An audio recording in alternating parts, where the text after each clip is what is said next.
I'm a researcher, but it took me a couple of years to find my career. I was having many different jobs. And this is because sometimes you are different from your brothers and sisters, from your parents. So it's not so easy to find the ideal career path from the start. If you are so, you're very lucky. But sometimes also people start at a job and after a couple of years they wonder if it was the right way. And now you can go back to school or watch a couple of TEDs, and learn about new things. So science gave us a lot of explanations on why we are in a certain way. Because in the workplace, a lot of strange things can happen, and that were not always explained. For instance, some people, they love status. You know? They love to climb the ladder very quickly. You know? Some not. I knew people, they refuse promotion. Other people like, what? You refuse a promotion? Why would you do that? They say, yeah, well, I'm good. So other people say, oh, maybe these people are a bit lazy. They don't really want to, do more.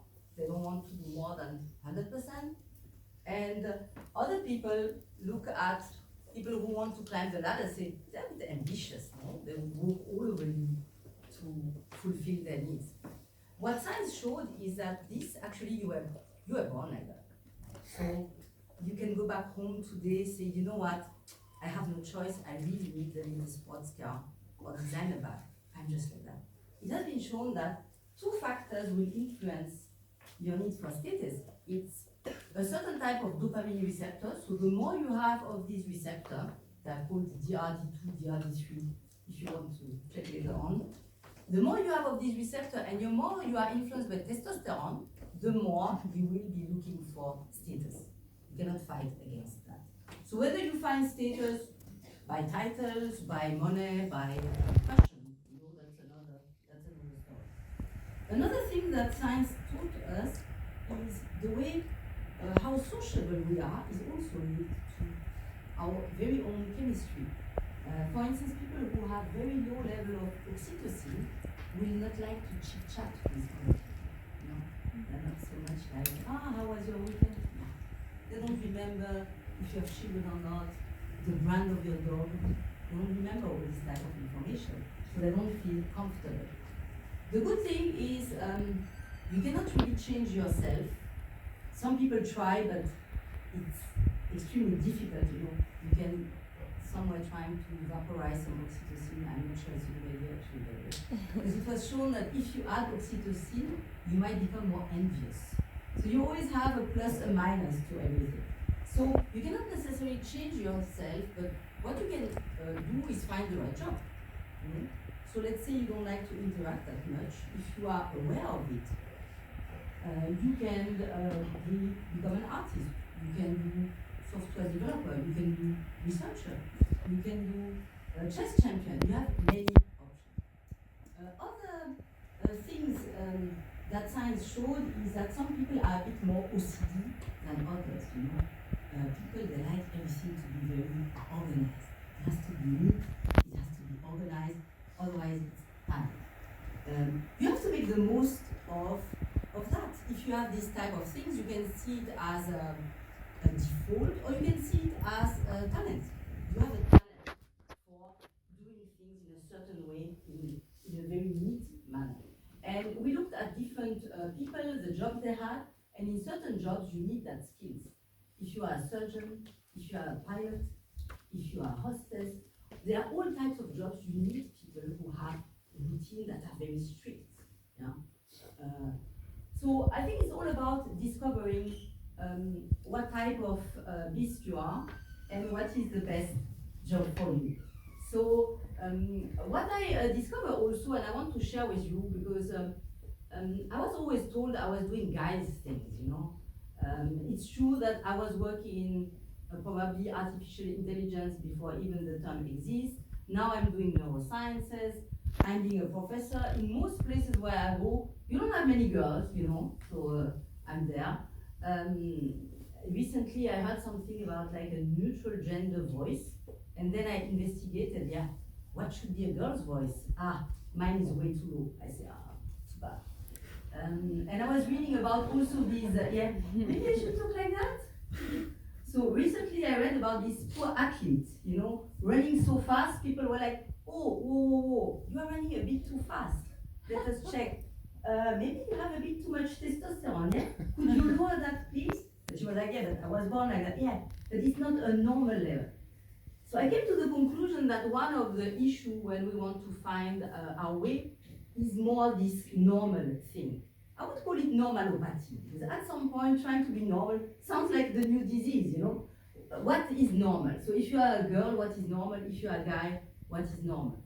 I think it's important to look into that, and I wanted to share with you the latest scientific findings, because I think there's a lot of misconceptions. It all started when I went to Shanghai. I went to China, and then I was surprised. I was like, wow. I arrived in Shanghai, and many girls there are called Nuhanzi. So Nuhanzi means man, woman. And in Shanghai, it's very different from Beijing. In Shanghai, the women are deciding, they're wearing the pants, and guys are giving the money they earn to their mom, and once they're married, to their wife. I think sounds logical to me, what's going on here. That's a good city, I think. And for me, it was very,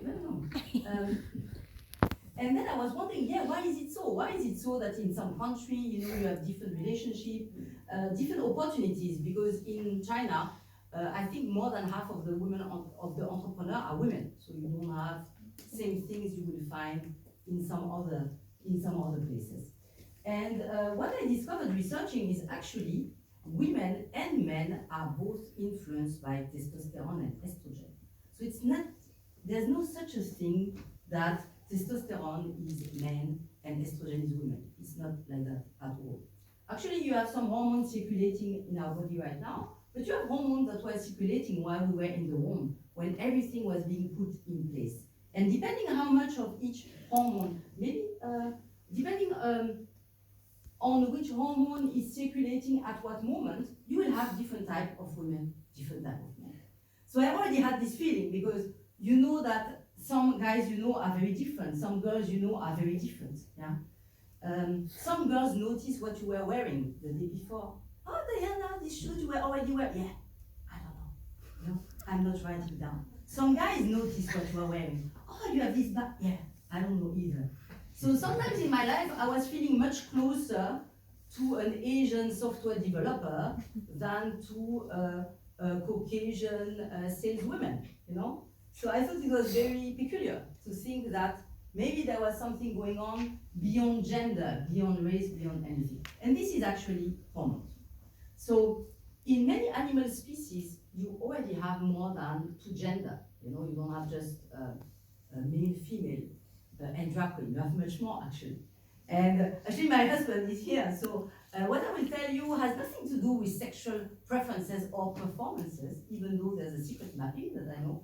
But what we found out is, I can tell you later on, what we found out is actually, we are all unique. So I mean, we separated in 4 categories, because usually initially we were using that for marketing purposes, because I thought the segmentation men, women was leading nowhere.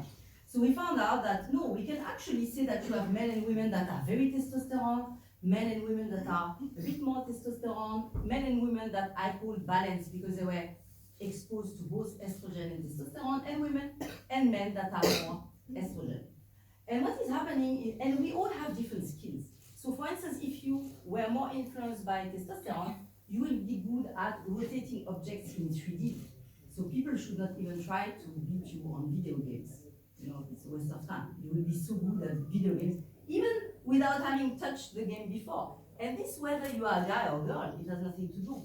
In the same way, if you are a guy or girl with more estrogen, you will be more diplomatic, you know? So you will better see distinction between colors. If you are more testosterone, you will better see movement and contrast. So there are a lot of features that are linked to this hormone. So most researchers, because with my husband we reviewed maybe 300, 400 publications, most of the publications they talk more about hormone and pathology, like for instance, a man that has more testosterone is more likely to have prostate issues, you know, so it was more linked to medical things, but very few looked into the hormones and the jobs and the hobbies, and that's what we did, and that was fascinating. because we could look, some big company, for instance, invited us and they say, oh yeah, we have a very diverse people, you can see, we have men, women, and you see from all the colors. And then we looked at their hormonal profile, and in fact, they were all clones. It was all the same people. But from the outside, you had the impression of diversity, but no, they were all clones.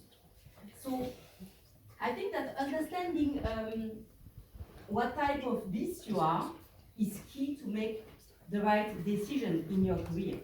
And I was laughing because you have all these gender stereotypes. I think you have this misconception. But a friend of mine also told me, yeah, Diana, maybe you should make an effort when you dress up. Maybe you should wear some heels or stuff, you know, be a bit more feminine.